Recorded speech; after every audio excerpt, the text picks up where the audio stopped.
BNP কৃষক card ও family card দিয়ে জনগণের মন ভোলানোর চেষ্টা করছে বলে মন্তব্য করেছেন জাতীয় নাগরিক পার্টির আহ্বায়ক ও জাতীয় সংসদের বিরোধী দলীয় হুইপ নাহিদ ইসলাম। তিনি বলেছেন, এই কার্ড দিতে গিয়ে বিএনপি তেল ফুরিয়ে গেছে, জ্বালানি ফুরিয়ে গেছে, অথচ মন্ত্রীরা সংসদে বলছেন জ্বালানির সংকট নেই। তারা বাস্তব সমস্যাকে অস্বীকার করছে, অর্থনৈতিক সমস্যাকে অস্বীকার করছে। দেশের আইন শৃঙ্খলার যে ক্রমান্বয়ে অবনতি হচ্ছে সেটাকেও অস্বীকার করছে বর্তমান সরকার।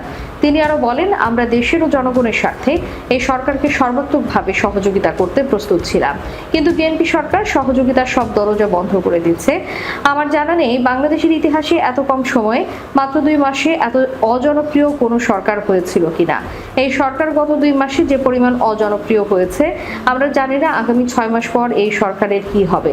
শনিবার সোহরাওয়ার্দী উদ্যানে জামায়াতে ইসলামী আয়োজিত সমাবেশে নাহিদ ইসলাম এসব কথা বলেন। তিনি বলেন, আমরা দেশে কোনো অস্থিতিশীলতা চাই না। আমাদের দাবি একটাই, গণভোটের গণরায় বাস্তবায়ন করে জুলাই গণ অভ্যুত্থানকে প্রকৃত সম্মান দেওয়া। এই দাবি আদায়ের জন্য আমরা সংসদে যেমন থাকবো, রাজপথেও থাকবো ইনশাআল্লাহ।